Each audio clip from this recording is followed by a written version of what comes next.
Hello నేస్తాలు, నేను మీ కథల వెన్నెల. ఈరోజు మీ ముందుకు ఒక మంచి కథతో వచ్చేసాను. అనగనగా ఒక నది గట్టున ఒక ఊరు ఉండేది. ఊళ్ళో జనాలంతా ప్రశాంతంగా కలిసికట్టుగా ఉండేవారు. ఆ ఊళ్ళో ఒక గుడి ఉండేది. రోజు గ్రామ ప్రజలు ఆ ఊళ్ళో పూజలు చేసేవారు.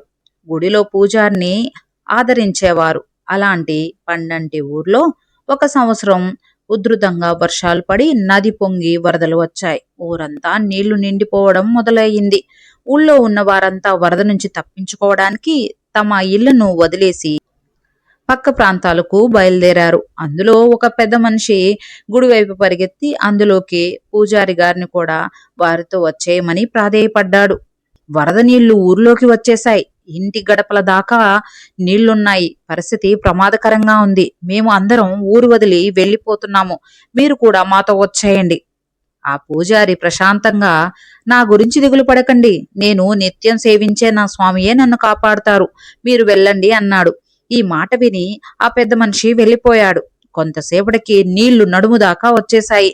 పూజారి గారు గుడిగట్టున నుంచొని జపం చేసుకుంటుంటే ఒక గుర్రపు బండిలో పోతున్న వారు కొంతమంది ఆగి పూజారి గారిని కూడా బండి ఎక్కమన్నారు. కానీ పూజారి మాత్రం నన్ను దేవుడే కాపాడతాడు అని గుడిలోనే ఉండిపోయాడు. ఇంకొంచెం సేపటికి నీళ్లు మెడదాకా వచ్చేశాయి. పడవలో ప్రయాణం చేస్తున్న కొందరు చూసి వారితో వచ్చేయమని బ్రతిమాలారు. మీరు ఇంకా ఇక్కడే ఉన్నారా? ఇక్కడ ఉండడం చాలా ప్రమాదం. నీళ్లు చాలా వేగంగా వచ్చేస్తున్నాయి. మీరు మాతో రండి అన్నారు. కానీ వారితో కూడా పూజారి గారు, మీరు వెళ్ళండి, నన్ను దేవుడే కాపాడుతాడు అన్నారు. చలితో వణుకుతూ ఆ పూజారి ముక్కు దాకా నీళ్లు వచ్చేసరికి ఇంకా కంగారు పడ్డాడు. అతి త్వరలో గుడి మొత్తం నీళ్లు నిండిపోయాయి. పూజారి గారు దేవుడు ధ్యానం చేసుకుంటూనే గుడి గోపురం ఎక్కి కూర్చున్నాడు. కొంతసేపటికి దిగులు మొదలైంది. ఎప్పటికీ వాన ఆగడం లేదు. చలిగా ఉంది. నీళ్ల ప్రవాహం ఎక్కడా ఆగేలా కనిపించడం లేదు. దేవుడా, నేను నీకు ఏమి తక్కువ చేశాను? రోజు శ్రద్ధగా పూజలు చేశాను. నిన్నే నమ్ముకున్నాను. అయినా నన్ను కాపాడడానికి రావేంటి అని దేవుడితో ఫిర్యాదు చేయడం మొదలుపెట్టాడు.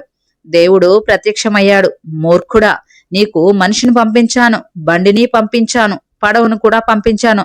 నువ్వే రాకుండా ఇక్కడ తిష్ట వేశావు. నువ్వు నన్ను గుర్తుపట్టకపోతే అది నా తప్ప అని మందలించి మాయమైపోయాడు.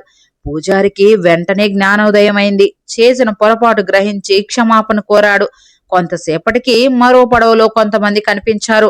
పూజారి గారు, మీరు ఇంకా ఇక్కడే ఉన్నారని తెలిసింది. మాతో రండి. ఇక్కడ ఉండడం మంచిది కాదు అన్నారు. పూజారి గారు మరో మాట మాట్లాడకుండా పడవ ఎక్కి ప్రాణాలు కాపాడుకున్నారు. నేసమా, ఈ కథలో నీతి తెలుసుకుందామా? మనం పూజించే దేవుడు డైరెక్ట్ గా మన దగ్గరికి రాడు.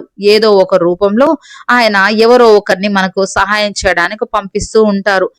మూర్ఖంగా మనం ఏది కోరామో అదే మన కళ్ళ ముందు కనిపించాలనుకోవడం చాలా తప్పు అవుతుంది. ఇప్పుడు చూసారు కదా ఆ పూజారి గారి పరిస్థితి. అలానే కొన్ని జరుగుతూ ఉంటాయి అన్నమాట. సో మీకు ఈ కథ నచ్చితే దయచేసి సబ్స్క్రైబ్ చేయండి, లైక్ చేయండి, కొంతమందికి షేర్ చేయండి.